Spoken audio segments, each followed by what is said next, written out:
So Captain and Tennille had a studio called Rumbo Studios, and that's where Guns N' Roses worked on that long record, Chinese Democracy. Really? And so we recorded our record Go there in 2001, and we shared studio time and space with Guns N' Roses. And there's all kinds of Captain and Tennille stuff all over the walls because that was their studio. That's wild. It's called Rumbo Studios, and it's a famous studio where lots of bands have recorded. Really? Is it their studio? Or did they just pay for it with like the hits? I think it's their studio, man. I'll have to Google it after sick. this.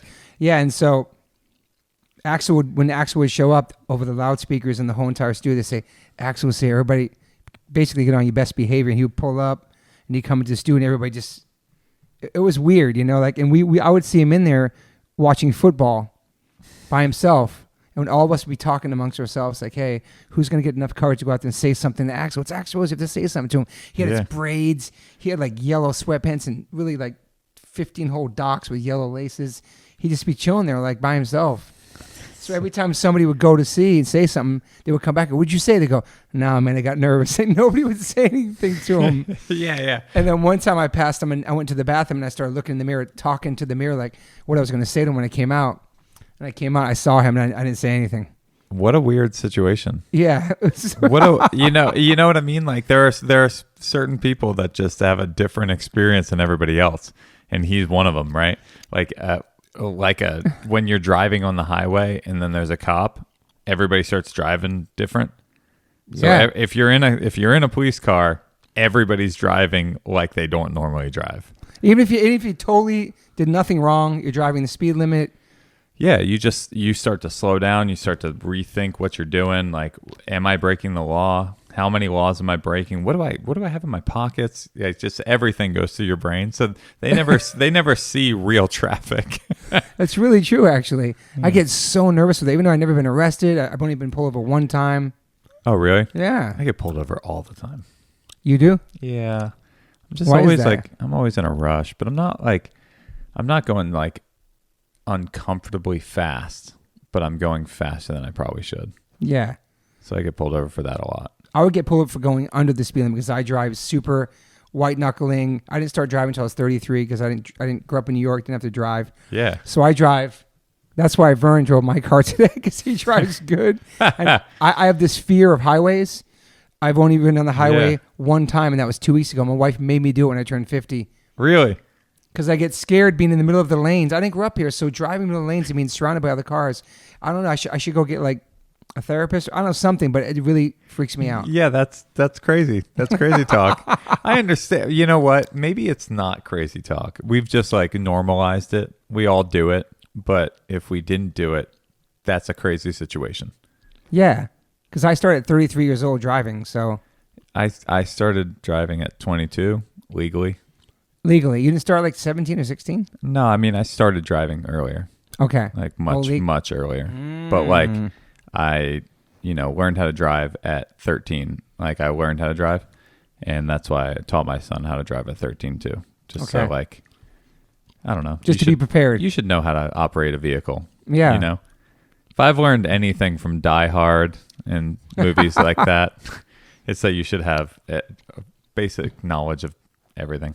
So let's get to that. So you were born in were you born in Langhorne, Pennsylvania? I was born in Statesville, North Carolina, but I moved at 2 years old. I moved to Levittown, Pennsylvania. Okay. And then I grew up like primarily in Langhorne.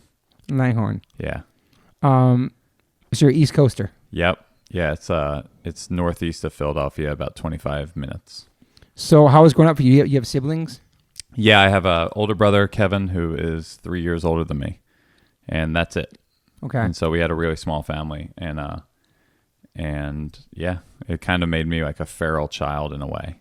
Yeah. Where I was like doing my own thing, and by the time I got sponsored and stuff, I was already like, I would fly out to California and like forget to tell my mom. Really? Because I was just kind of like living on my own in a way. Even though I was living at home, I was living on my own. Yeah. And she'd call me after about like a week of me not showing up at home and be like, I'm guessing you're in California. And this is before like social media and stuff. course. So it wasn't like I was posting like at the beach, you Just know. can't track you. Yeah. So how old were you then? I was probably like 17-ish. Yeah. So you graduated though. I graduated high school. Yeah. Funny enough though is I missed so many days and assignments from going to like Tampa contests and things like that and tour that I walked graduation but couldn't get my diploma until I went to summer school. So after graduation had to like go back to school. Summer school sucks. Dude, straight up. And I feel like out here in California, I feel like your school isn't that far from you. Mm-hmm. Right? Like no matter where you're at, your school's pretty close, especially like elementary schools. There's like a lot of them. Yeah. But my high school was like properly far from my house and there's no busing to summer school. No. So I had to skate all the way to summer school and it was pretty real. That sucks. It was a real one, you know? How'd you do in school otherwise, like before you started getting into skating and music? It was very similar to how I am with skating and music. It was if I took interest in it, I would do well. Yeah. But that was very few and far between. It was things that I thought were cool, but I was thinking about skating so much that I did well at physics, art, and what was the other one? You look like you'd be good in math. You'd be surprised at how bad I am at math. I want to be good at math, though. Yeah, me too, man. I want to be great at it. It's so like it's such a cool magic trick. It is because it's constant. It's there's a certain answer. There's no decision making in math, which is really cool. I like that, and it applies in a lot of different ways. Yeah, throughout your whole life. But yeah, I liked wood shop, I liked physics, and I liked art, and I did well in those things. But other than that, I couldn't be bothered. I was just looking outside and like think about skating. As stupid as it was, I was looking outside and looking at the grass hills and thinking like, what if they were covered in cement? What trick would I do off of that wall into that bank? You know? So how old were you when you got into skating? Like became your love? Like what was the? I was so when I was in third grade, which I don't know how old you are in third grade. Me either. I think you're 6. You're young. Yeah, I don't. You're 6 or 7 or 8. You're 8? You're 8. 9. No, you're definitely not 9. Okay. There's no way you're 9. Do some research, Vern. You might be. Vern, can you look that up? Vern is our Jamie. Yeah, anyway. My school had Transworld skate mags and Thrashers like in the school library, and you could rent those things out, and they had older ones than even I like current time. Yeah. Right. So I was looking at all these old skate mags and I got super into skateboarding. I got like obsessed with it. And I was just looking at these mags over and over and over and over, renting them all the time before I actually ended up getting a skateboard, which took my mom like a really long time to actually decide to give me one. Cause she was a nurse in the ICU and she was like scared I was going to hit my head. And she was absolutely correct. Third grade, 8 to 9. Okay. Vern was right. I said 9 too, though. Okay, yeah. All right, good. Yeah, so. So third grade. Yeah, third grade, super into it. But what's weird is I feel like I got my skateboard at 8, and I was obsessed with skateboards before that. Okay.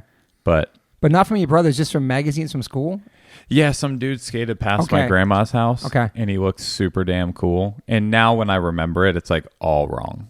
You know, I'm sure it was way more normal. Now when he skates down the street, I see him. He's got like knee pads around his ankles, and he's got like a McSqueeb haircut, and he's the cartoon bully from The Simpsons. Oh man! You know, he may as well be a cartoon skating by. Like I've completely bastardized the entire memory and remade memories of it.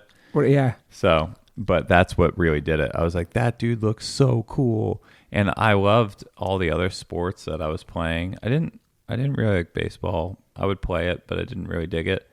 And I really liked football and riding my bike. Okay. And so I'd take my bike. It was a Huffy? California CA Flyer. Okay. Yeah, CA Flyer, something like that. And I would take that thing into like the woods by my house that had like some dirt jumps and moats that you'd like smash yourself into. And then once skateboarding came along, it was like this treasure that I found, and it was extra cool because nobody, like, it was like the outcast crew. Yeah. So I there wasn't a lot of you guys, right? No. And when I ended up actually starting to skate, it was like right when everybody quit, so it was like running into a pool party wearing flippers and like you got a big inflatable tube around your waist and no one's there. Yeah. I'm like, I'm here. Yeah. And it was just ghost That's town. when like all the ramps would stop, you mean? They'd stop? Yeah, like remember everybody quit in 89. Mm-hmm. Okay. 89 like was this mass exodus. Everybody quit, and that's when I started. So I started like 89, 90. Okay. Like right around then. And so I was like looking around like, oh my God, nobody skates. And the only dude that did skate lived down the street from, I think he lived seven houses down from me. His name was Jason McCowan. And Jason McCowan taught me how to ollie. He was in a punk band. Nice. Yeah, he played drums in the Decepticons. Sick. Yeah, and I was like, dude, he's in a punk band, and he always had the coolest shit, because he went to like Danzig concerts and stuff. So he had like the Zorlak board that was like the Metallica Zorlak board, and then he like did grip tape art to make like the Misfits Crimson Skull out of grip tape on the top. And I was like, this dude's the shit, Yeah. And he taught me how to ollie. So that's awesome. And I still teach people how to ollie the same exact way that he did. Did he taught you? Yeah, because it worked. Mm. Right? So like, was that your first real trick? Yeah, totally. I mean, that's the first trick. Then once you get that, it seems like you get a little bit more momentum because you start to like figure things out. Especially if you did anything else physical before then. Yeah. It's kind of hard to teach people how to skate if they don't do physical stuff. Mm-hmm.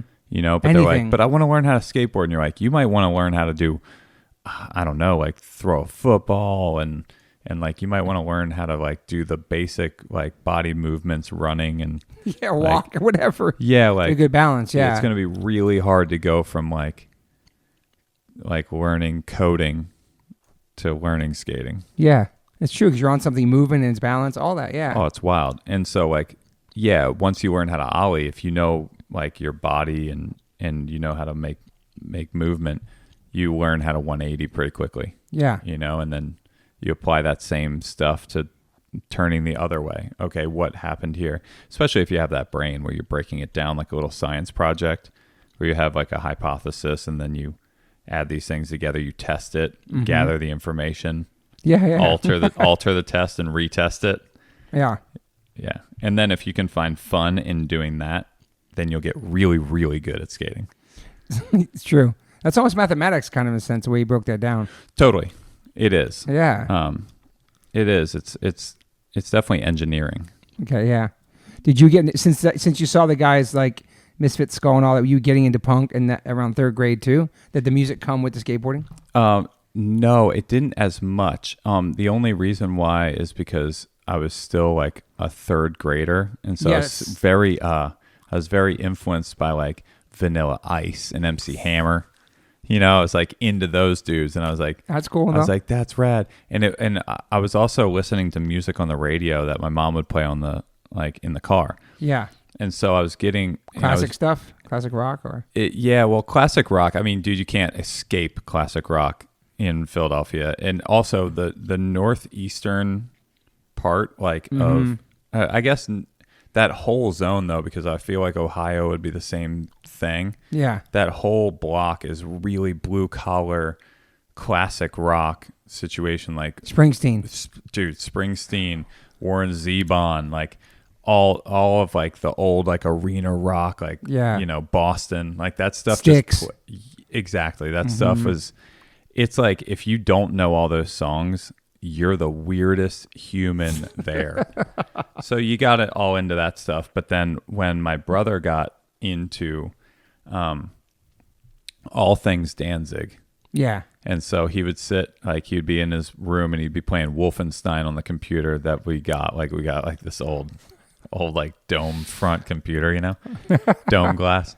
And he would be playing Wolfenstein, and he would play everything from any band Danzig was ever in. He like collected those CDs, and that's what got me into it. That's awesome.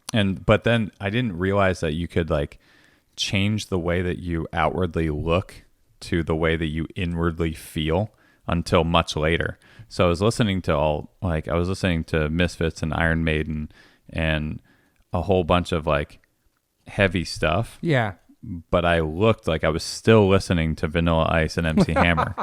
That's kind of cool though. I think it's kind of cool. I don't know. I think it's cool too. Yeah. And I think that there is that. So you wore Vanilla Ice pants? Sorry, you wore like big Vanilla Ice kind of pants or MC Hammer pants? No, it was more like what did you have access to at that point? Yeah. At that point, so it was just like, whatever jeans from like the store, you know, but they'd be like baggy. You know, it's like really baggy, and you'd wear like yellow shirts and stuff. And I was like really into it, but there is something we talked about the other day where that zone had like this really cool sort of blend between the styles, where like the hardcore kids would have, you know, camo shorts, camo cargo shorts. They'd have like a basic either white or black tee or a band tee. You know, they'd be wearing like a Jawbreaker t-shirt or something. Mm-hmm. And then usually like a hat, and then like sneaker collectors like style shoes, like rad shoes that they were more of like a hip hop statement totally than a hardcore statement. Totally. And so it was actually kind of a cool spot to grow up in, just because of that, because you could listen to heavy stuff and still like sneaker collecting. It wasn't like you have to wear military boots if you're into heavy stuff. Yeah. You know? Yeah. You wear army shorts with like a hip hop shirt with maybe like a Phillies hat with some Air Maxes. You mix everything, like all the, yeah, but you're a hardcore dude. Everything you love though, yeah. Like totally. Like you could totally look like one of the like just a Northeast dude, like from the Neast. You know, and like you would listen to like full hip hop all the time, but like you're a hardcore kid. Mm-hmm. And I like that. You know, I thought that was cool. So when you started skating, it was just street, obviously, because the ramps were gone at that point. They were gone. Yeah. And you know, you'd always hear those rumors. I'm sure you heard these rumors too, that like over in those woods, there's a ramp. Like somebody built a ramp in the woods. Secret ramp. I'll tell you how many ramps I found in the woods. None. I never found. I've been through all the woods in the northeast of Pennsylvania, and there's no ramps in the woods. Yeah. Did you make a ramp or a quarter pipe or anything like that, or no? Yeah, I did. And like, it's funny because I'm getting into woodworking now, but back then I realized I didn't know how to do anything, and I didn't have a father figure around.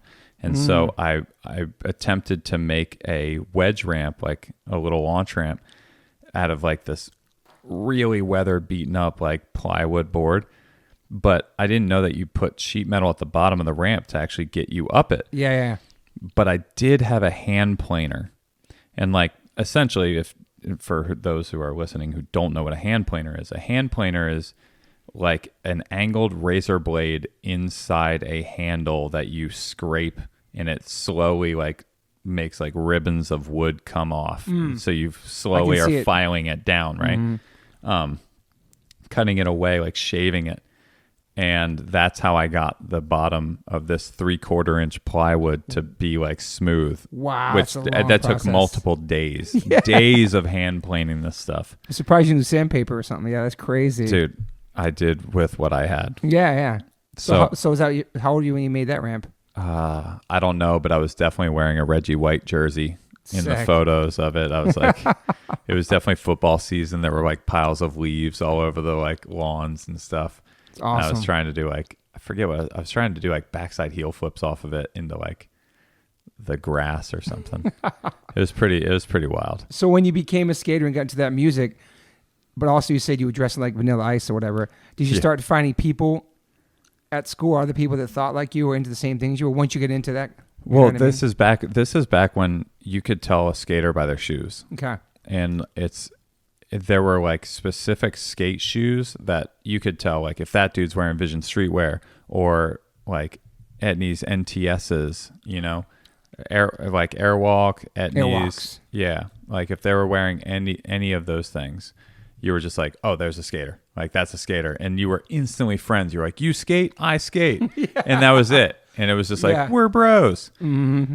Especially if It's you were so the same true. age. Yeah, but it's so true though. Totally. It didn't matter because it still doesn't how good you are. It wasn't like you had to like get on the team or go to tryouts to be hanging with these people. It was just, you can skate, I can skate, we're doing it, you know? Yeah, it's so true. It took a while. I skated the curb out front of my house for a year straight by myself with no one around for a year. Then I started going around the block to skate other stuff in my neighborhood. All by yourself. All by myself. And there was one kid in my school who skated. He had Vision Streetwear. I don't even know where he got them. But he had them. He told me about a ramp in the woods. And he also said that he could do impossibles, which was like, that was the move back then that you would say you could do. Okay. It was like the go-to trick to say that you could do it, that kids would lie about. You know what I mean? Okay. Because I don't know. I highly doubt he could impossible. You know what I mean? Yeah. Considering that I just learned. Like, but yeah, it took a really long time until I found other people to actually skate with. Mm-hmm. And then once I did, it was like, that definitely helped. But you could tell that there was a difference, you know, in just the level of dedication to skating. You know, you'd be skating with them and they would sit down before you did. Or you'd be skating with them and they'd have like other things that they felt like doing, you know, or they were cool with trying the same, they would try the same trick and get frustrated instead of try the same trick and start adjusting how they were doing it to figure it out and not get frustrated because there was like adjustments going on, you know? Yeah. So there was definitely like that issue too. You saw who was down and dedicated. Yeah. And it also has an alienating feeling, which you still have like nowadays where, if you're down to go out and skate and take the slam and continue to skate, it's like, it's weird to go out and skate with people who are like your friends and you love skating with them, but they can't take a slam because they take one slam and they're like, I'm done. And you're like, well, now my session sucks because like we were hanging, you know? Do you feel like you got better once you started skating with more kids too? Yeah, I think so. I mean, there's no way I didn't, you know, because there's that friendly, like you want to keep the stoke going, right? You're trying to like play the hits and keep everybody's energy up. So it's like, it's your turn and you want to get close or you want to get something cool and everybody gets excited when you do something that's out of your range. And then you get excited when they do it. So like, there's that feedback that like off each back other. and forth. That's awesome. You know? So yeah, you get pretty good at that. So you were skating all through school. What was your goals? Like, let's get now to like middle school, or whatever. You've been skating the whole time all throughout school. Yeah. Did you get sponsored while you were in school? I did. I got sponsored. I got sponsored by a skate shop when I was 12. Okay.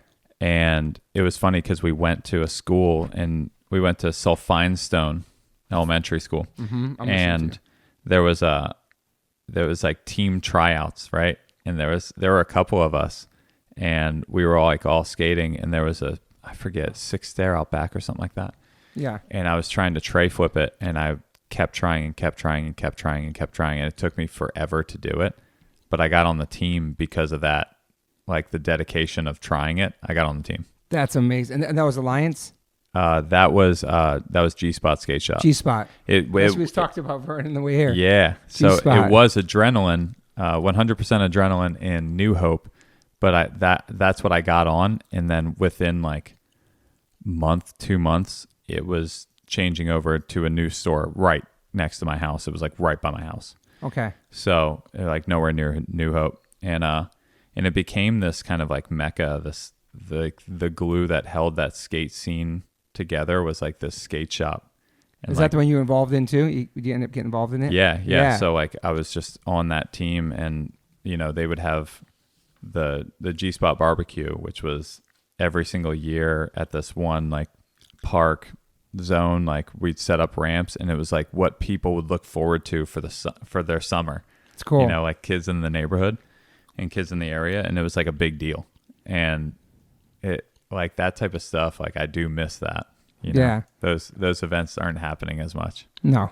So were your parents psyched that you got sponsored and you were doing something you loved and you stayed out of trouble? My mom was stoked because she she went to nursing school and she loved horses, but had to just get a job, like a like a real job that she didn't like. And so she did that, and so she wanted me to just pursue something that made me happy. Yeah, but was it taken seriously as like a professional career back then? No. Because like back then, the dudes that were doing the best had a Honda Civic. Yeah. like that dude owned a company. Like he owned a company and he had a Honda Civic. And it was like, my favorite skaters, like Daewon, Kareem, those dudes had Civics. And nowadays, like dudes have like Bentleys. They have like Bentleys and stuff. It's completely different. Yeah. So it was definitely it was definitely meant as like, I'm so stoked I get sponsored because now I can get stuff for free. Yeah. And that was it. That's like what I wanted. Especially by the time I was like 14, I was breaking the shit out of boards. You were? I was snapping so many boards. So many boards. I don't know why I was so heavy with my feet, but like at 14 years old, I was like James Hardy, who like for those who don't know, James Hardy was like pro for Fallen and Real and would break 50 boards a month. Dang. Yeah, proper 50. Wow. Jim can attest to this. They'd have to send him like 50 boards per month because he would just go out. I'd see him set up a board. He'd do a nollie tray flip on flat, and just the tail would be off of the board. Holy shit. Like a full break. Wow. So, but that was me at 14. I was just breaking boards every minute. Most of the tricks that I did around that time frame were on cracked boards. Okay. Like I had a 4-on-1 opener doing a switch frontside heel flip down the Carlsbad Gap. That's on a broken board. It's crazy. Like a lot of things were on broken boards. That's sick. So in school, you're skating, you're getting sponsored. What was your goals? Did you have a goal at that point, like you wanted to do that the rest of your life? Or you're so young and like, I'm just doing this now? Is there something you loved in school, like I'm going to graduate and do this? Or I wanted to. It was almost like the short-term focused goals were what I wanted, and I had like a hazy idea of after. Okay. But I was kind of like focused on that next thing and kind of like just tracking the carrot, right? Mm-hmm. And so it was like, film the sponsor me tape, get on this company, like get a shoe sponsor, and like I wanted to be on Action. That was like the shoe sponsor I wanted. So I like focused on that, and it was just like, goals. Yeah, I had goals in there, and it mainly was just have fun, get really good. But then it would be like filming a sponsor me tape came later on in like, I guess like, probably eighth and ninth grade was like starting to film stuff. Yeah. And then once it was like junior high school, it was like it ramped up like a lot. Yeah. Like junior high, high school, I would start to film all the time. And then during like my senior year, I think either 11th or 12th grade, I started trying to film a trick a day. Wow. Like every day. Every day we went out, I tried to get something. So it definitely. So it consumed you. Like, did you have like, were you hanging out with a lot of friends at school? You just kind of with your skater friends and. Yeah, totally. And it was funny because skating, like we started skating and we were like kind of the outcast. Yeah. The outcast crew. But I think that was more of like who we were than it was skateboarding. I mean, we would get the the people yelling at us and talking shit. Yeah. Doing all that and like picking fights. We would get that. But by like junior high school, it was kind of cool. You know what I mean? Like, yeah. You would still get picked on or like they'd talk shit, but it definitely circulated town that I was good at this thing. Yeah. You know, like the name entered the room before you did. Even though you were so awkward, you immediately extinguished that flame the moment you walked into said room. Yeah. But yeah, like skateboarding wasn't the worst thing to do. Yeah. And you had your little crew too. Yeah. Like you could get a girlfriend. She would just probably have to answer for the fact that you were a skater. Yeah. Did you get in trouble and stuff at school or no? Did that kind of keep you out of trouble or? In a way, when I was younger, like middle school, I would get into like a lot of fights, like a ton of fights, and then by like junior high school, that stuff like basically ended.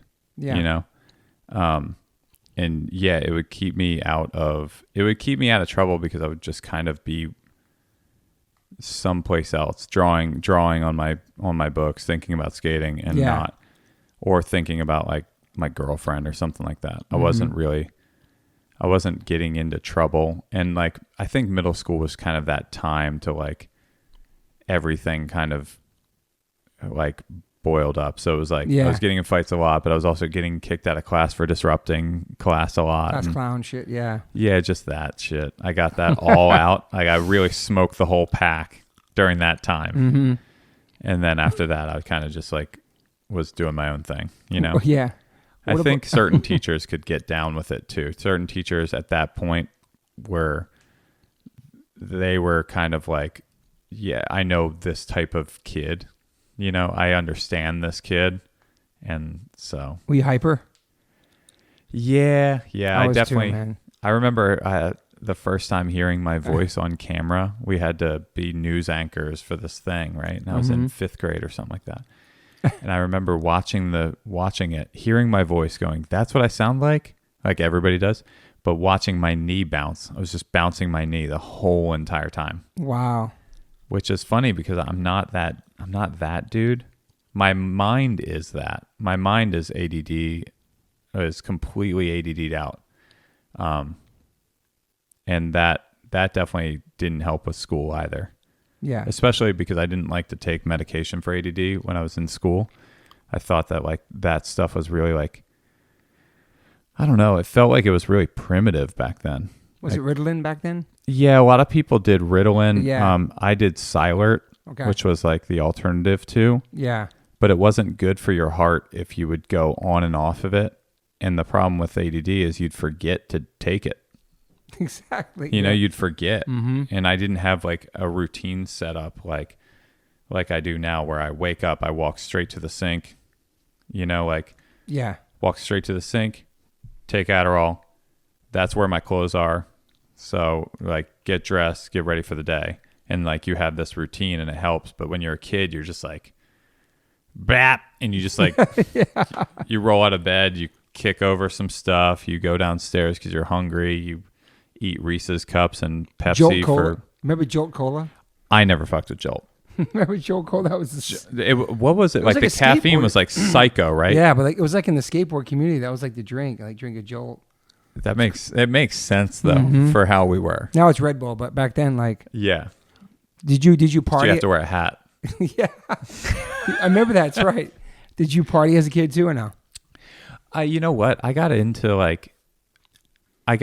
the rebel idea a lot. Like I remember 6th grade, I was listening to Rage Against the Machine. Sick. Yeah, like their first album had just come out, right? Freedom video was on like MTV and stuff. I was really into it. And I didn't know what power I was fighting against, but I was into it. You know, I was real into it. And and so like 6th grade, I was listening to Rage Against the Machine, Nirvana, skating my first handrail, which was at a police station. It's fucking awesome. Smoking Cigarettes? Yeah, same day I did the first handrail at the police station, by the way. That's so good. Yeah, so stupid, right? And it was like I would do that. Like I would go to people's parties, but it felt wrong. Like I felt like at any moment we were going to get in trouble. Mm-hmm. And I liked the idea of like rebelling and stuff, but I had like I guess I had a conscience. Yeah. And I had like a moral compass of knowing what was right and wrong and what was right to fight for and what wasn't right to fight for. Mm-hmm. So like all those fist fights I got in, I would never throw the first punch ever. Self-defense. Yeah, it was always like they took it to the fight. No matter what I said, they took it to the physical fight. I never did. And so there was like that moral like high road there, which was weird, but like partying in somebody's house is clearly you're totally doing the wrong thing. Yes. Right. So it always felt weird, and I was just like, we're gonna get in trouble, and this is gonna be stupid, and like, also like, what are you gonna do? Get wasted? Then you really can't get away with whatever you're doing. Yeah. You have to go home too. Then you got to go home, and it's like, I don't know, a single mom of 2 boys like can, like she could smell smoke from like 100 miles away. Yeah. It was like a shark smelling blood. Was she strict? With that stuff for sure. Yeah. Like she didn't like me hanging out at like around this time is like everybody's parents smoked. Everyone. And cigarettes, you mean? Yeah, cigarettes. Yeah, my mom too. Yeah. Yeah, and so like you would go over like if you went over to Nick's house, parents were smoking. Rachel's house, parents were smoking. It was like everyone was smoking. And so you'd kind of like you'd come home smelling like smoke all the time, and it sucked. Yeah, my mom smokes. We would go to school and we smell like cigarettes. It was brutal. It's brutal, especially in the winter. Yes. It sticks to you, and it's instantly stale smoke. Mm-hmm. It's like a wet pack of cigarettes burned up. It's or gross. flying on airplanes, they smoked. Yeah. That was crazy back in the day with the ashtrays on the plane. Yeah, like in Eddie Murphy, Golden Child. Yeah. There's like a chicken on the plane. Everybody's smoking. It's freaking crazy, but just fucking gross. Yeah, my mom would like, if we have something on her face, she'd take her finger and lick her finger and wipe it off her face, but it smelled like cigarette Virginia Slims, like on her face. Virginia Slims. It was so gross, man. It's funny the amount of loyalty people have to their to their addiction. Their brand. Their brand. I watched the dude like the other day. I was up in like Riverside County skating.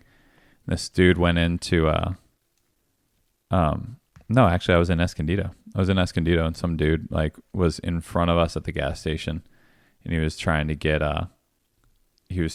chewing tobacco, and he was like, you know, looking at the Copenhagen, like, but he had a specific type, and then like they didn't have that, and so he's like, okay, what about like, you know, this copper, you know, box of this thing, and they're just like, no, we got bronze. He's like, never mind. It was just like, wow. Nope, deaded instantly. Same thing, yeah. He knew, like, he was going to make another stop that day. Like, well, got to go to a different store then. It was like, it's so fucking weird. Yeah, my mom was Virginia Slims Light Slim. Yeah, Virginia Slims Lights. I had to go to the store and buy them for her and shit, liquor store and stuff. Which is so crazy, by the way. Like, what you could do. Like, they used to have cigarette vending machines. Yeah. Mm-hmm. And they had one in the front lobby of Ribbit, the restaurant by my house. Uh-huh. And like, it was like a foyer where like it was all like, you know, pool table style, like stained glass, so you couldn't see through the doors. So like you could just be a little kid going into the foyer and buying cigarettes from this vending machine that was right there. Which I'm sure kids did too. Hell yeah, we kids did. You did? Yeah. Perpetrators. So you're now you're in high school. You're Yep. skating. You're sponsored, right? You start doing contests too when you're in high school. Yeah. So the first contest I ever entered, Vern was at, and it was the Sub-Zero contest at Rizzo Skating Plaza, and it was under 95, like in South Philly. Okay. And for some reason, I guess everybody was on tour, but like the entire world squad was there. Okay. So it was like Steve Olson was there, Kareem was there, and then all the Sub-Zero dudes were there. Like, and the Sub-Zero the Sub-Zero crew, the video, like the whole Philly scene Yeah. was like those were my heroes. Whereas like the California scene was like a different lane where I was like, Alfonso Rawls is the shit, Kareem's the shit. Mm-hmm. But like at home was like that Love crew was, those were my dudes. That's right? the Love Park stuff. Yeah. And they were all there and they were all skating that contest. And I remember I skated that contest, and the results of that contest are in the end of Form 1 number 7.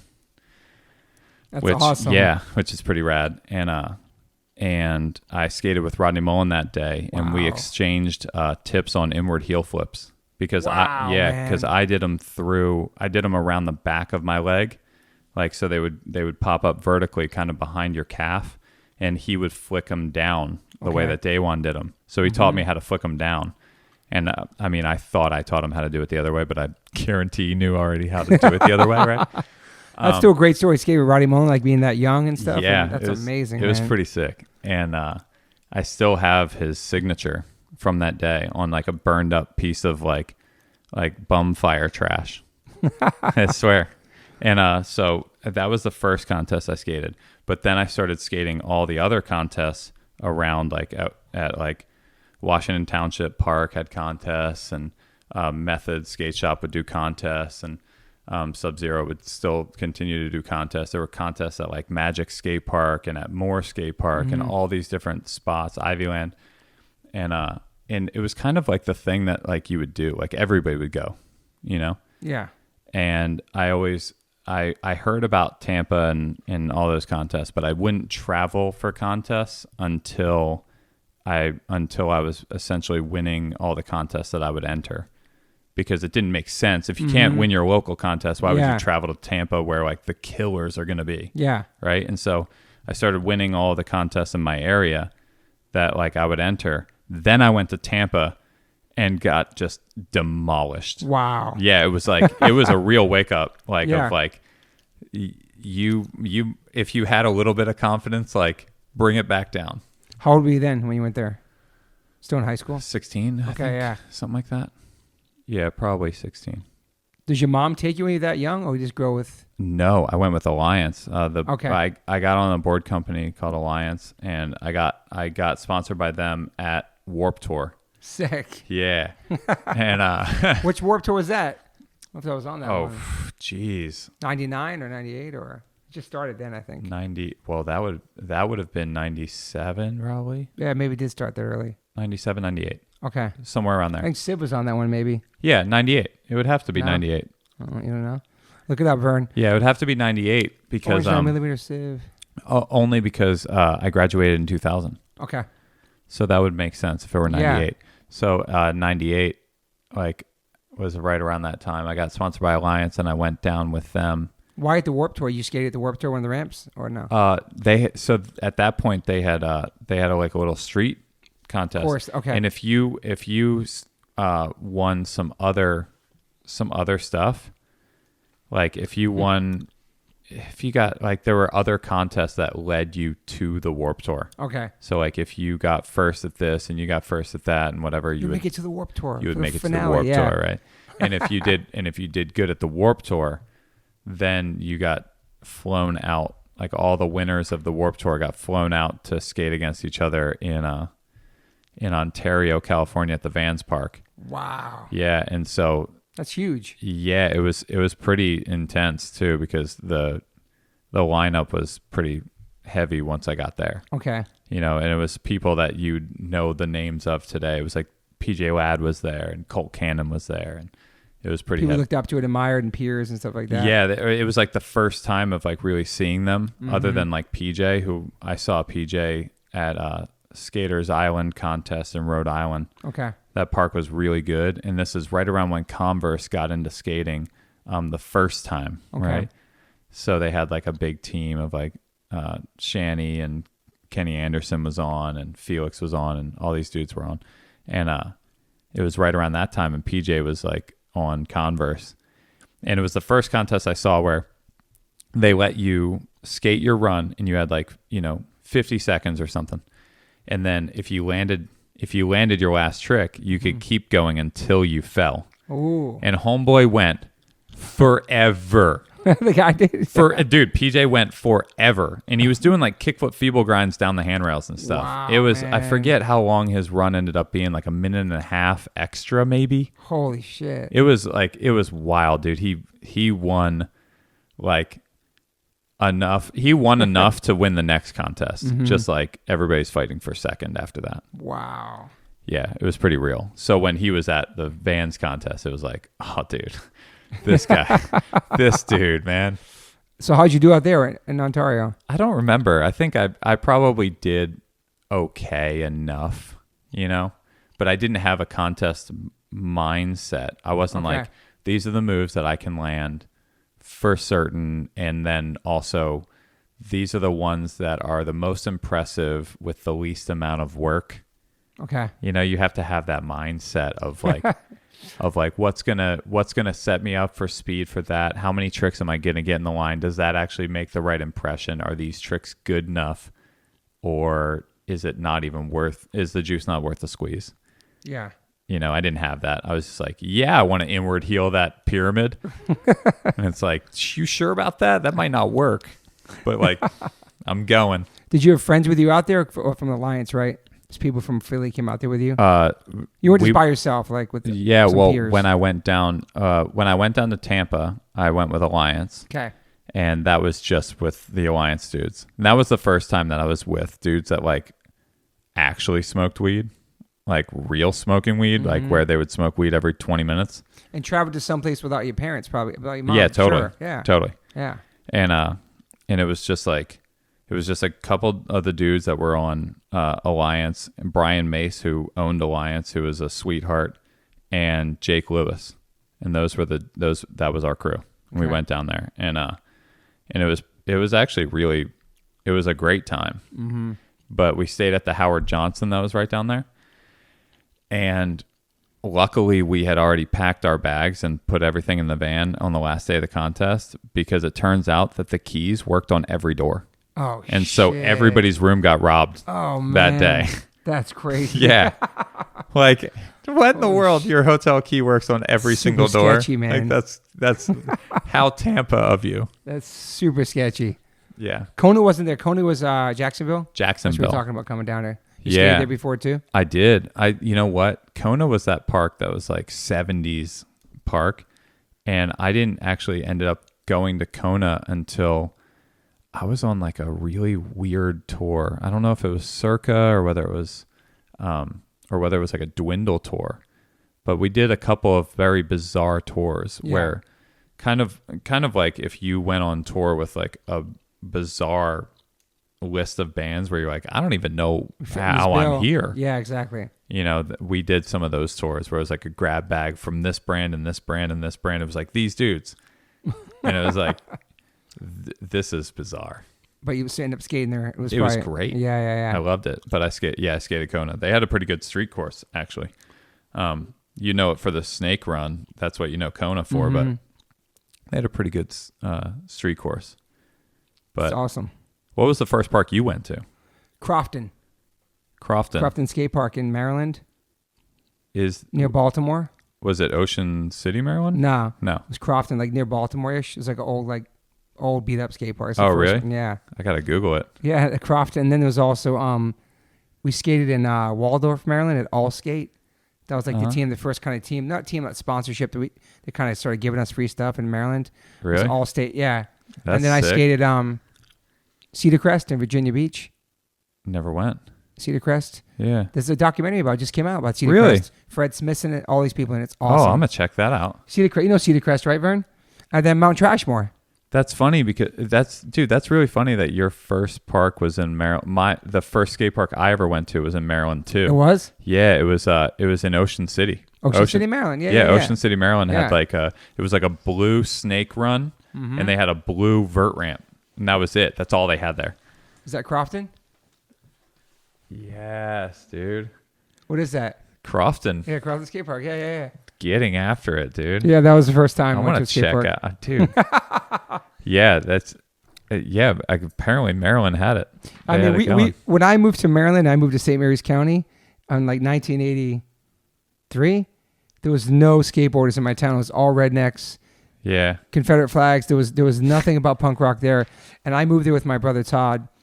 And we were skate punks from Newport, Rhode Island. That's where we got into skateboarding with Verbal Assault and all these bands, and used to skate at First Beach. You know the Sid Brothers? There was a ramp in Newport, Rhode Island back in the day. It was something Brothers. I know you know it. You know this place in Newport, Rhode Island? Lopez? No, it's a famous skateboard ramp in Newport, Rhode Island. Sid Abruzzi, something Brothers. I don't know. I'll look it up later. But anyway, Fred Smith and these dudes always skated out there. Narragansett, there was like a skate thing. Anyway, I moved to Maryland. There was no skateboarders in the town, and we moved there. And my mom got a job managing an apartment complex, and the maintenance man was Rusty Pistachio, my guitar player, and he had a full beard and a mullet. He was a straight up redneck, and we met Rusty. Yeah. And like the first day we met him, he came out. He was like, "Oh, you got a skateboard? I got a skateboard too." And he had like a Hobie skateboard. The Hobies, those originals. Yeah. And my brother did like an ollie and broke it in half. I was like, "Oh man, you broke my skateboard."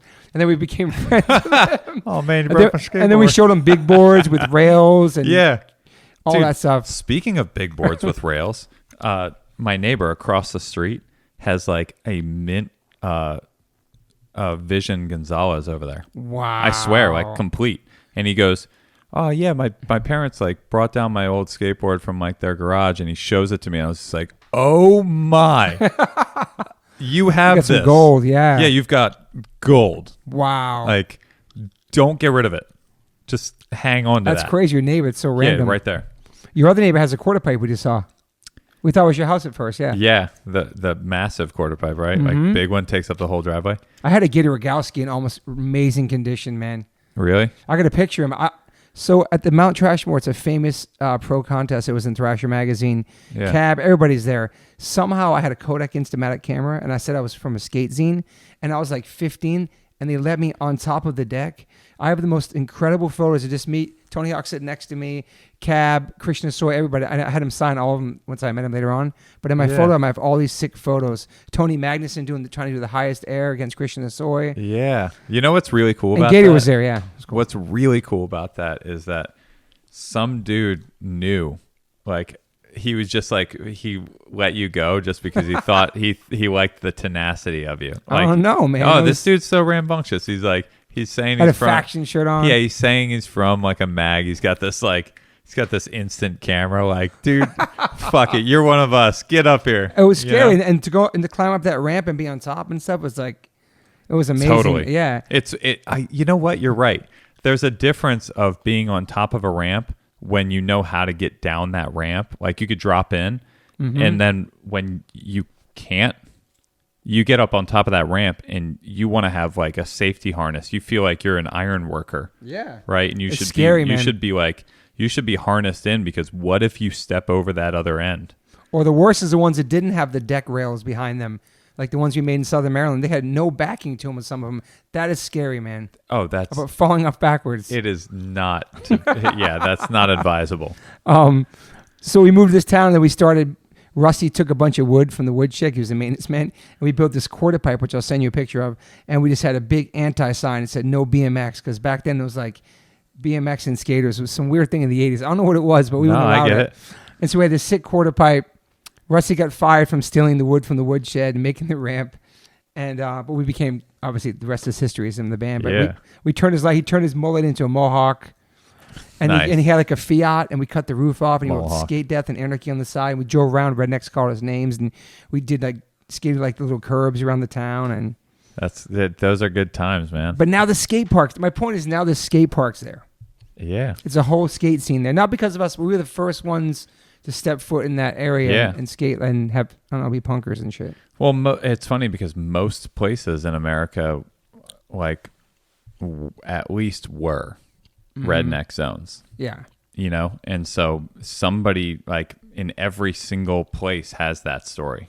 Like, are those people the first to walk that walk in that zone? And you know, if they ever get a skate park, it's like this huge emotional like accomplishment because you feel like you broke down some barriers to get that thing to even happen.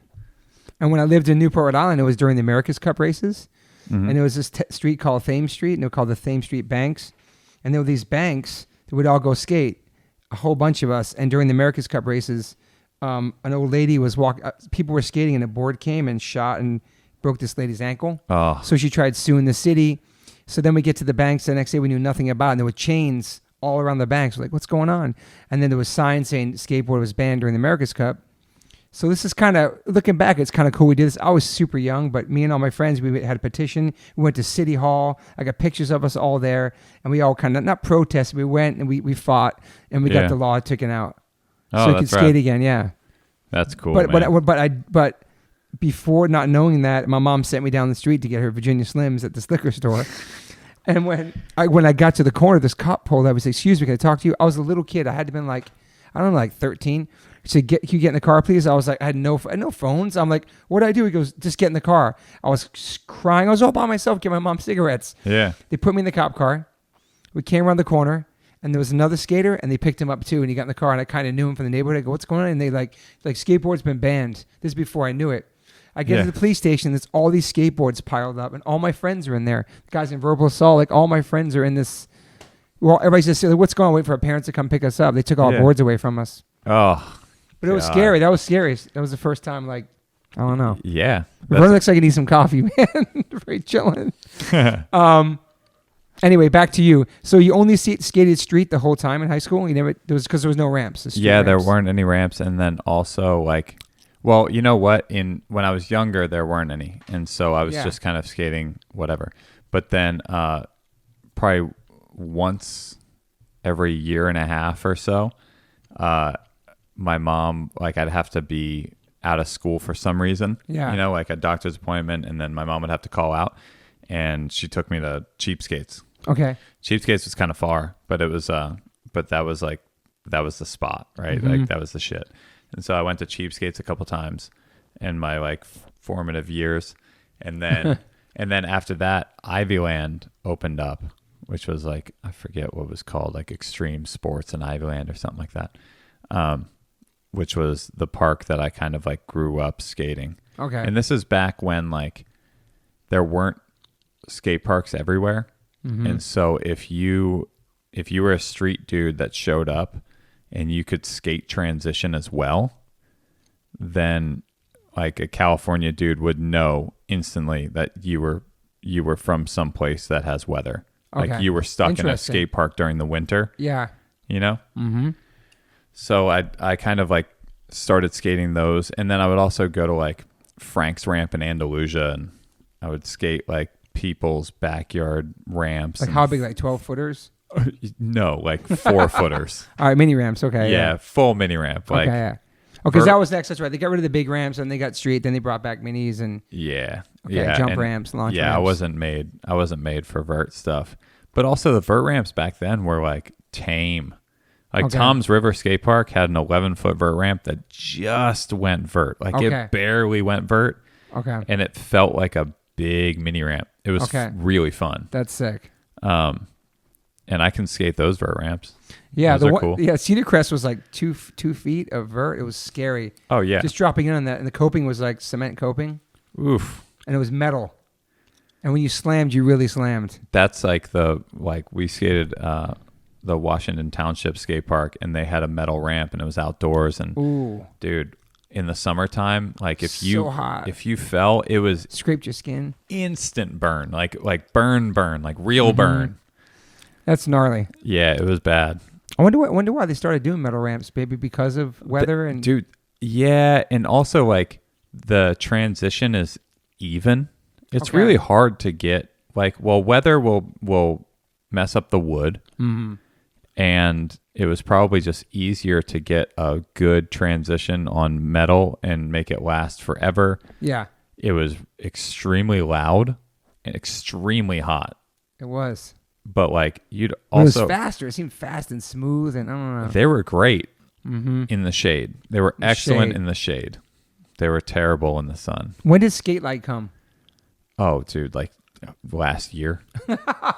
Right? Something like that. It was like, dude, it was... Okay. Skate Light showed up probably like in like the early 2000s. Okay. You know, probably 2005, 6 zone. So you graduated in 2000? Yeah. Yeah, class of 2000. Sick. It's pretty tight. And then when you get out, like, what was your goals at that point? You were sponsored. I was already sponsored, so like my goal at that point was to turn pro. Okay. And at that point, I had already like done some stuff, right? Okay. Like I had like a 401, like Wheels of Fortune, and Yep. I was like, I had 2 tricks in feedback, transport feedback. I had 2 tricks in CKY, and I was kind of like starting to do it. Get you your know? name out there and everything. People knew your name. Yeah, totally. Like I was fully on teams. Okay. So it was. It's funny though because I never planned on moving to California. That wasn't at all my plan. Okay. And like I still don't know if it's my plan. I'm here, but I'm like, this is weird. I kind of like always want to run back. Do you miss the East Coast? Dude, like a desert misses rain. I know Vern does too. Misses Philly. Oh, I miss it so much. But do you miss you miss the memories and what you had there? Do you think it's gonna be the same place if you went back to it now as an adult with kids and No, it's not. And Okay. here's what's different, mainly for me, is that California feels kind of like home, but Philadelphia feels like home to me. Mm-hmm. But then when I go back to Philadelphia, it's not home anymore. Yeah. Because California's been home for so long. Yeah. So it's almost like I don't really have a foot anywhere. Mm-hmm. You know, I have my people here. I have my people there, and their family, like they're my family. Yeah. Everywhere, you know, but it's just, it's weird. The thing that I miss the most about the East Coast is the smell of the cut grass. Mm. And every street has a memory. Every street has some sort of like awesome awesome time, awesome memory associated with it before I had seen everything. Okay. And that's cool. that's what's important, and that's what I really love about it. I miss the seasons though, the leaves. You see pictures like the fall and the trees and all that stuff. Oh, it's hard. It's beautiful, man. I don't miss the mosquitoes. I don't miss the humidity. I don't miss the fact that there feels like a ceiling there, which is why I feel like we're all out here, is because the infrastructure out here allows you to continue to do things and to build up and go further and create more opportunity, where I imagine it's probably different back there now, and there's probably more room for growth. But when we left the East Coast, it was very limited. There were a lot of really talented, really cool, creative people, and there were only so many creative jobs. Good point. So, yeah, and they were taken by people you knew. Yeah, well, that's true too. So... Yeah. I know there's a fantasy of like having, like going back to New York would be so different. I couldn't imagine going back to New York, especially having a job. My son loves New York, but like that's because we visited there for a couple of days. But like living there is a totally different reality. Totally. Financially, everything but there also is something that I love when I used to take my son to New York when he was younger, and he'd see Uncle John Joseph, and he's like just uncles like that who would like not break his balls, but give him like this kind of East Coast. We talked about like just tough, like East Coast kind of love. Yeah. Yeah. You know what I mean? Like a different than the energy they got from people out here, you know, like not saying people out here aren't tough or give you tough love, but the East Coast tough love is a little different. You know what I mean? Oh yeah. The East Coast truth. East Coast truth. Your dog is so cute, man. Thanks, man. He's cool. So when did you move to Cali? Like how old were you? God, I forget. It was and you moved here. Oh, I was 26. Oh wow, okay. Yeah. So before that, your career just started going. Like as soon as you got out of high school, it started like totally all the contests, everything. Yeah, like I moved out here after I had like, two signature shoes and stuff. Like I won Scare of the Year. Yep. You know, it was pretty far along when I finally you won came Skater out. of the Year twice. Yeah. And the Reader's Choice Award. Yeah. That was in first place at the Barracks, and Thrasher, King of the Road team. You guys won 3 times with Team Zero. Yeah, that was pretty heavy. You got 2 gold medals at the X Games. Yeah, I got 3 now. Oh, gold medal in the Street League. Yeah. Did that too. I did a lot of stuff. did research on you, man. I check know you out. You know all the stuff. And then the love part, you like did the back. Was like a backside 360 ollie over the stairs, and then some guys like, "Why don't you try it the other way?" And then you tried it twice, and then you landed it. Oh, I watched the video yesterday. Yeah, and I peeped your hair game. Your hair game was strong. Thanks, man. Thanks. You know what? I had a lot of looks, like really distinct looks. I didn't know that at the time. I wasn't like doing it for some reason other than. You got good hair too. You have a good hairline. I think we discussed this on your. I was on your podcast twice, actually. Yeah, that's right. The hairline really, I don't have much of a forehead. I think I have like a 1-inch forehead or something like that. Yeah, you and Freddie Madball. Shout out to Freddie Madball. Very similar. You both have like really strong hairlines, and I feel like the hair goes forward, never goes back. That's exactly right. They just grow straight down in your face. That's the only problem with like having long hair. I see dudes with long hair and they skate with it, and it's like flowing and it's out of their face. And I'm like, damn, that seems sick. But I can't do that because my hair's thick. Yeah, it comes around the front of my face. Like it stops down there. So the guy offered you $100 that you couldn't do a backside. Backside flip, yeah. You did it. Yeah, that worked out in 5 tries. Which is funny because I went for the switch frontside flip. It took 2 days. Yep. And then I did the backside flip in 5 goes. But then I thought you were talking about the back 360 because the backside 360 ollie that I did down it, we filmed it fisheye because I was like, you know what, fisheye is going to look really cool. Yeah, so I watched it yesterday. Let's do that. And so we filmed it, and we have one filmer. We have like one dude, right? Mm-hmm. And so we film it fisheye, and then we send in the footy to Jamie for the Fallen video, and he's like, okay, cool, where's the long lens? And we were like, that's all we got. That's all we got. And he's like, no, are you serious? So we went back the next Sunday. Okay. And I just wore the same exact outfit and did it again, long lens. Was that some of the first footage of you that people saw or no? No. Hell no. Okay. That was But that was pretty sick though. Thank you. That was much later. Like the back 3 was much later. The switch frontside flip and the backside flip, that was like a formative video part. Mm-hmm. Where you going? Hey, good, Vern? Oh, you see the dog? And also Vern is here taking care of my love family. You, Vern. Also, Pro Skater 2, Pro Skater 5, Pro Skater HD, Skate 2, Skate 3. Yeah, that was, you know what? Those are a lot of games. And that, not to cut you off, but I feel like those kind of games can almost make you even more of a household name on a Tony Hawk game, no? Totally. Okay. And it's one of those things where you're just like, I don't know, it like kicks back into like your Nintendo loving childhood. Atari, all that stuff. Where you're like, I did it, you know? Mm-hmm.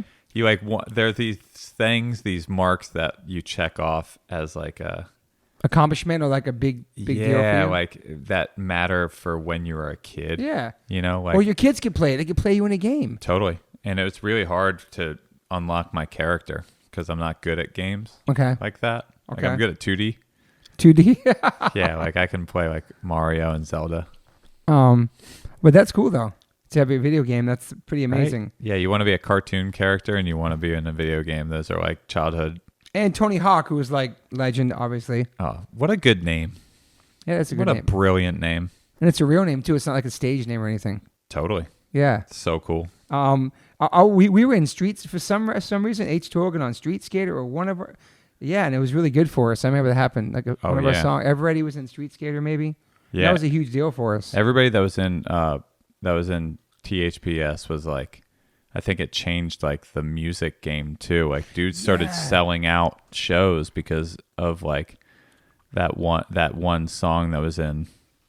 You know, it's like Static X or something. Like they're like jamming. No, it's true. Yeah. But then if you go back to the Bones Brigade, how I found out about music was like. On Tony Hawk's Run in that bowl was like Youth Brigade, like some of the punk bands they played in those VHS ones. That's where I learned about some of the music too, some of the skate rock stuff. Totally, you know? Yeah. Big Boys, The Faction, JFA. So sick. I love those bands. You know what I mean? That's how we got our music, and they made those skate rock tapes and like. Yeah, what a service that was for Thrasher to do that, to make like skate rock stuff, like to really like.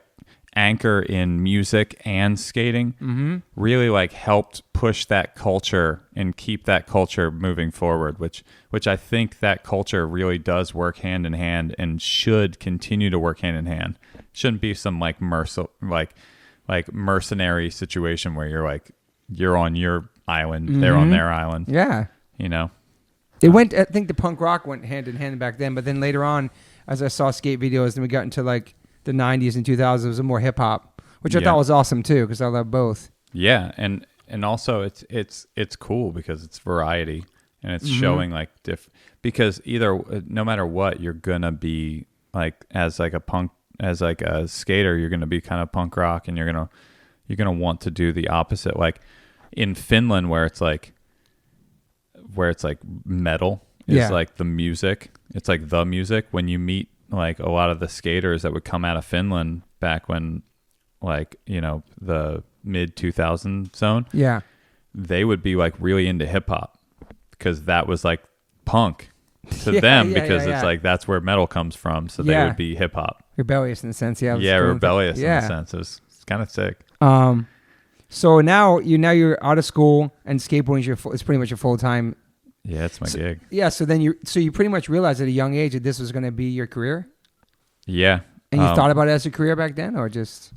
You know, I get a lot of credit for people who say like, "Wow, it was so brave," and like, "Look at you, you went after your dreams," and like how brave that is. And honestly, like to be real, it was more stupidity than anything. It wasn't like I had this calculated idea, like I'm gunning for this, and if this doesn't work out, I've got this other. I'm gonna do this. No other plan thing. B. There wasn't one, and I didn't want to take the SATs because I couldn't sit through a test, and I knew I wasn't academically very good, and so I looked at a couple art school brochures like Savannah School of Art and things like that, and then I realized I'm not taking the SATs, so like. I'm not applying to any colleges.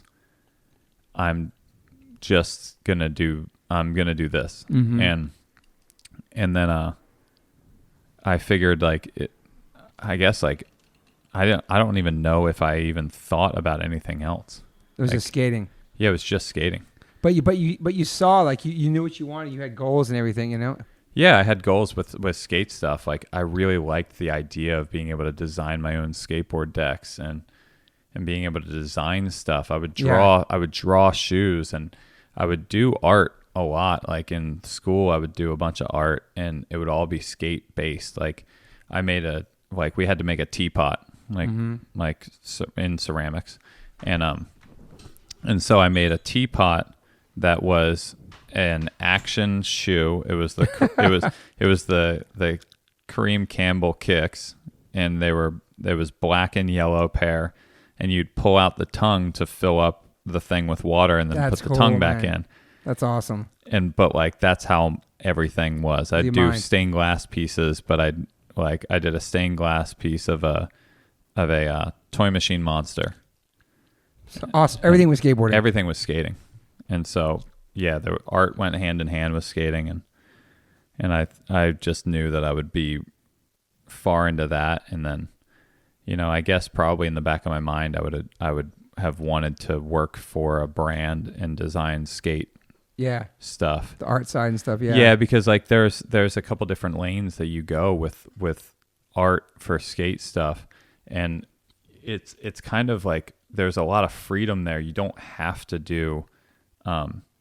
You don't have to be a fine artist hand drawing unique art pieces. You can also do computer art. Yeah. You can also do, like I guess just graphic design style. Like you could tape.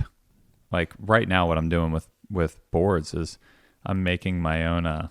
I'm making my own graphics by just taping off the board and then spray painting it and then that's taping awesome. it and spray painting it. Yeah. Because I used to paint guitars a lot, and that's what you would do.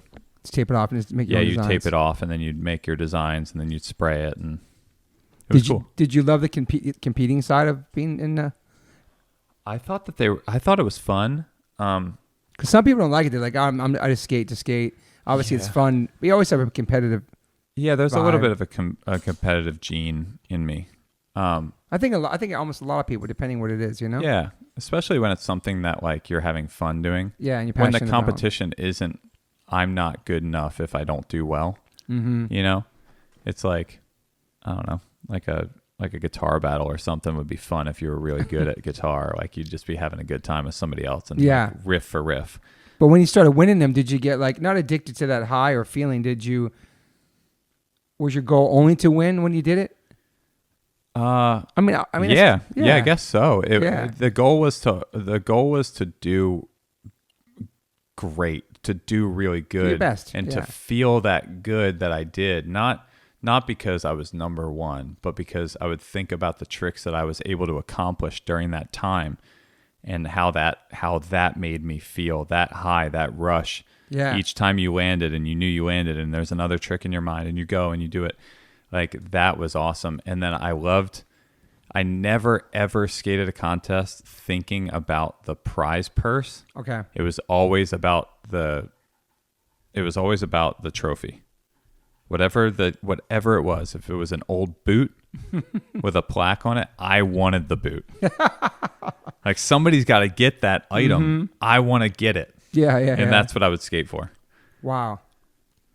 That's amazing.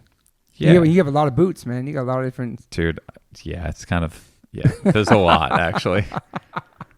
So how many years of doing all that, and then you started when you moved to California? So you said you're 26? Yeah, I was 26. My son was like a year and a half to like almost 2 years old when we moved. Yeah, that changes a lot, becoming a dad for sure. Totally. And, that made it a lot harder to travel from the East Coast, because this was like skateboarding was pumping at the time, and you would be brought out to California to do a contest, right? And like it would be a 6-hour flight. And so you'd fly out, and then you'd skate this contest, and then you'd fly out the next day. And so you'd have 3 days for this 1 day contest. It's brutal, man. And there were a lot of contests, and there were a lot of catalog shoots or trips. And it was also really hard to get my job done. Back on the East. It's exhausting too, man. Yeah, there wasn't really any there were photographers, but they were few and far between, and they had other jobs, and you'd have to work with like when they had off, and you'd most of the time have to go back and get tricks again when like your filmer or photographer would come out from California to our home. Mm-hmm. Like Jamie and Joey Shigeo would fly out, and they would stay at my house, and we'd go and basically refilm all these tricks that I did. And you'd be like, well, I'm working twice. Yeah. For these things. And so it made more sense. And also I wanted to be part of the industry. I wanted to start some companies. And of course, right when I moved out, the sales of these items started to go down, and, things like that, where that we hit like a low, and then we went back up, and then we kind of mellowed out. And so it didn't work out exactly the way that I planned, but it definitely made life easier as far as getting my job done. Yeah, and then you had some investments in some companies. Obviously, that's why. Yeah. In California as well, right? Yeah. So it made more sense. And you were sponsored by DC. Yeah, I got on DC. After I lived here for a while, and that did really well for a couple of years, and then DC was a big deal for sure. Yeah, it was. And just continued kind of doing the same sort of thing, where it was the same sort of thing, but it felt like the workload got bigger. Yeah.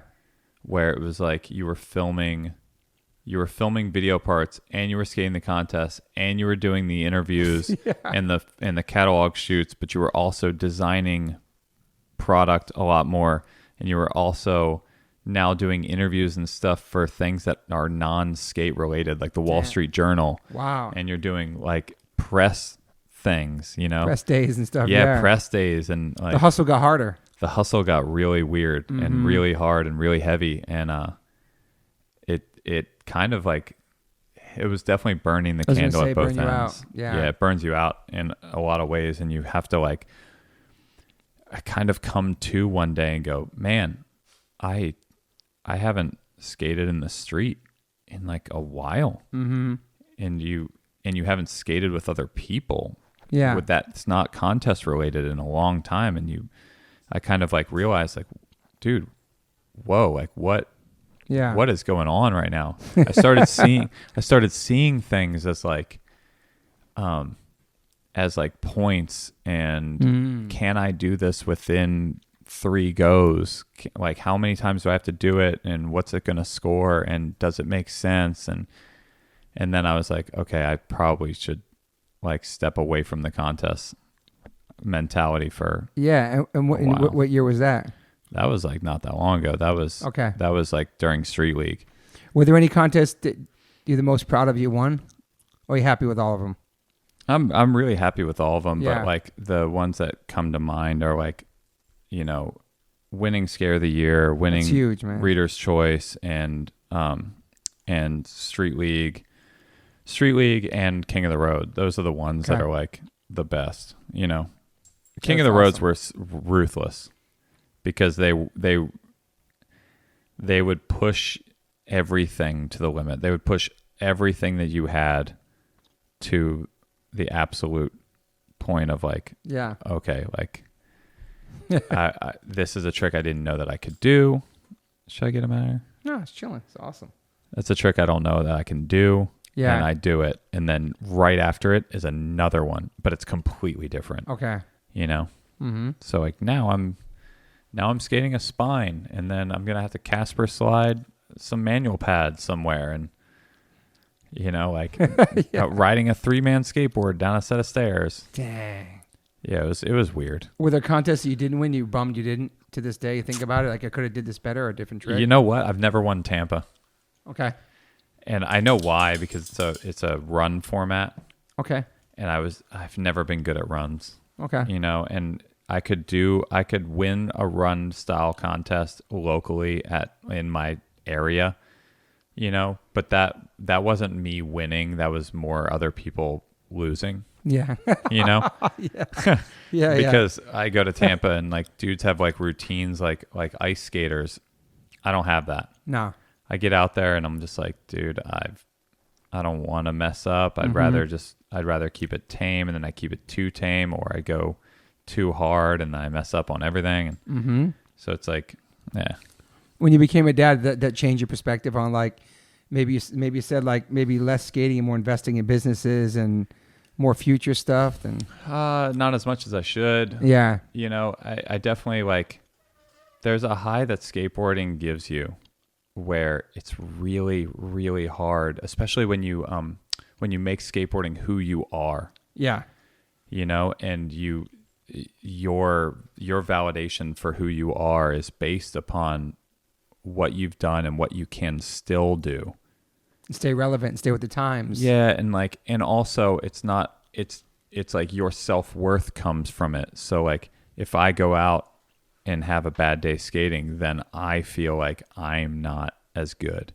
And like those are things that I had to learn over time to like back off from. Yeah. But I'd be lying if I said that it still didn't like get to you, rear its ugly head, because once you start messing up on a trick and you really like you're having a hard time skating, it's like a drop of poison goes into the brain like a drop of dye, and it just starts going everywhere else and starts pulling from different parts of your brain about this is why this isn't working out, and this is why like all these things that you're not good at, this is why you're not good at them, and it'll mess you up, man. Yeah, it'll mess you up. You're your own worst critic.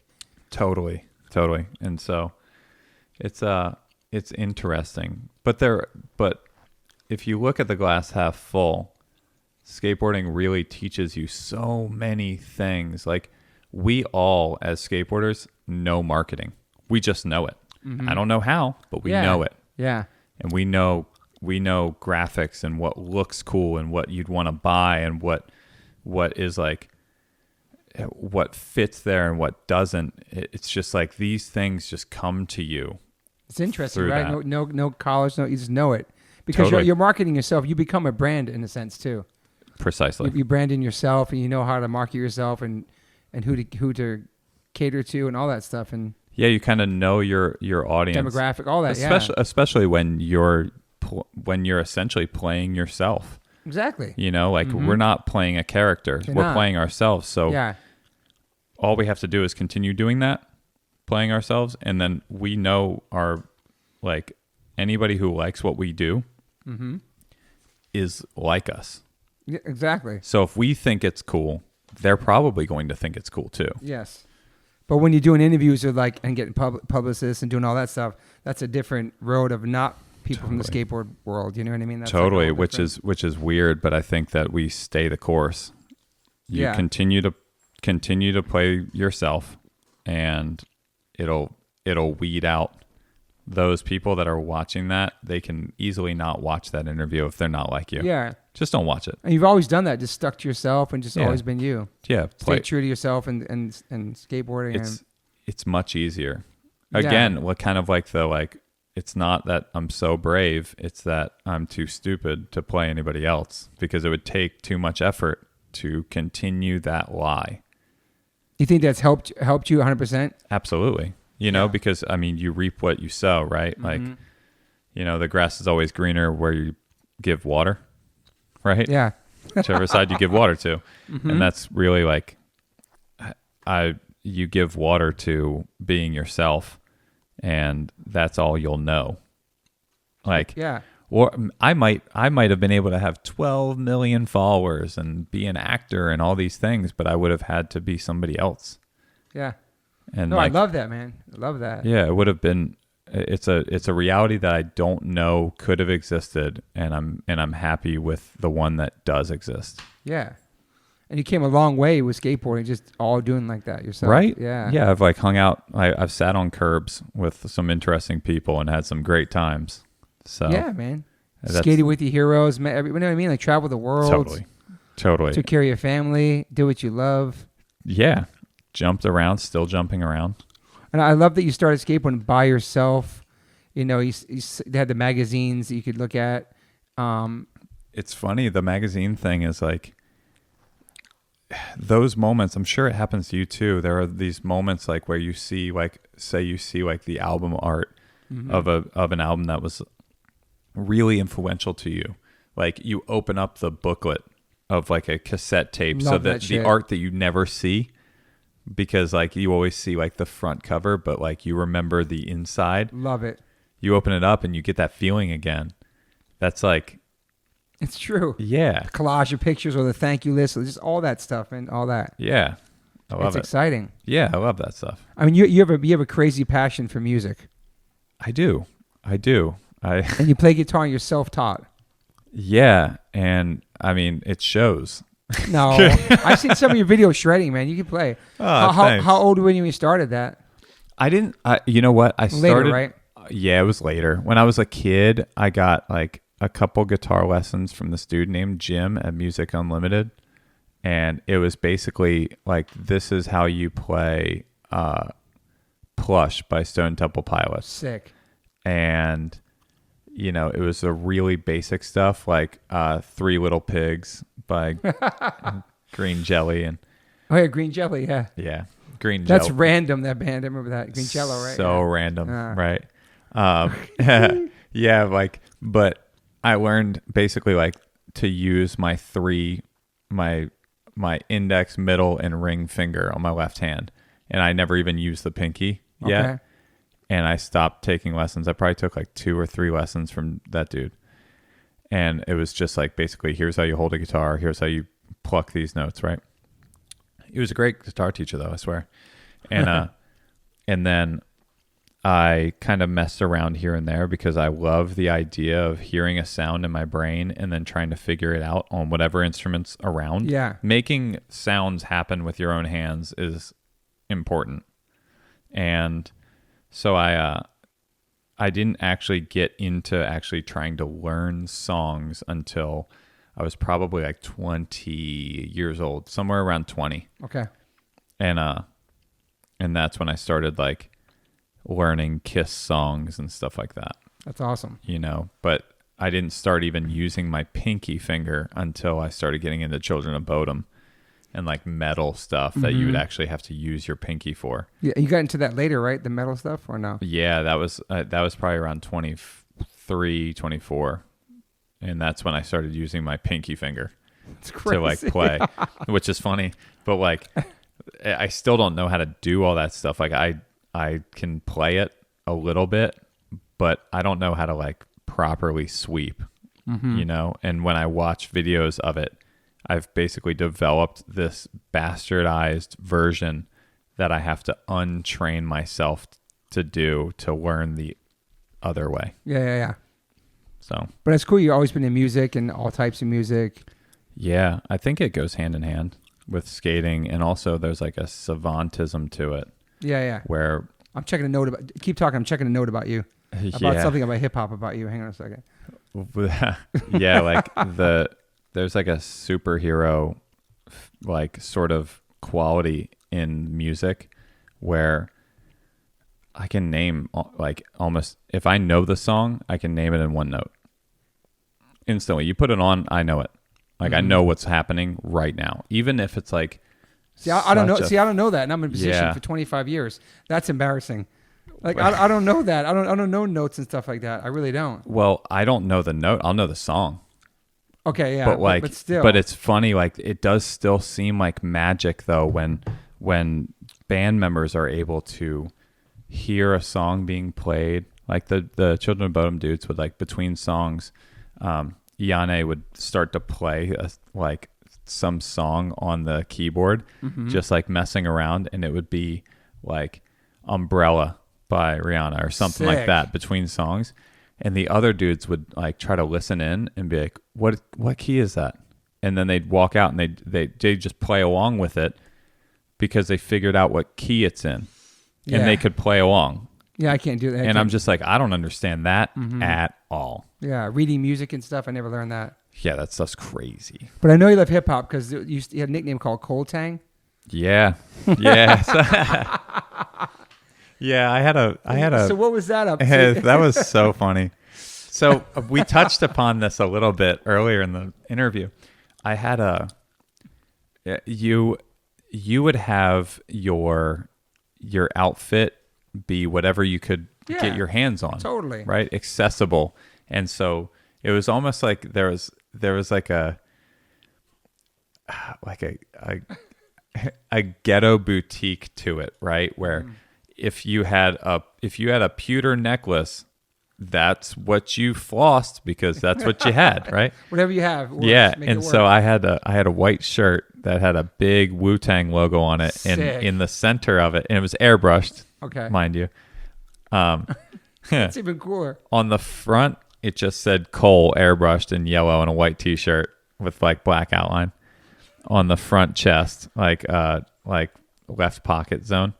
And then on the back, it had a big Wu-Tang logo, and it had Cole written through the center of it. Oh, and it full airbrushed, like straight at the beach airbrush, right? At the beach. Beat it, creep. And yeah, so I had that, and I used to wear it every day. So people started calling you that? Totally. And you wore it in videos and stuff? Yeah, totally. Wow. And you love the Wu, obviously. Oh, totally. Yeah. I mean, of course. But if you listen to 36 Chambers right now, it's the shit. It's still incredible album. It's so good. Mm-hmm. You know, I feel like it was the first, thing that I heard that took samples and used them so well, so wisely, and so like powerfully. Mm-hmm. They found like all of the best like instrumentals and things like that and put them together. Yeah, I agree. You know, and back then I didn't even know that they were sampled from other things. I just look at that dude. It's fine. My dog just jumping up on Toby. I would say that and Beastie Boys' Paul Boutique is a great sample. You like Beastie Boys too? Paul's Boutique? Yeah, totally. That's a 6 sample record It's one of those things where you hear it and you're like, this checks a bunch of the boxes of things that I do like. Mm-hmm. You know, and Beastie Boys did the same thing because they played instruments. Yeah. So it was cool. Like, that's cool. Like, I mean, just in like the So What You Want, like just that little riff, the guitar riff, it's a strong riff. Totally strong riff. Also, let me get my kids to take that dog. Hold on. Your dog's so amazing though, man. He's the best. He's so cool, man. Hey, Penny. Hey, everyone. Thank you so much. That was part 1. Part 2 is coming next.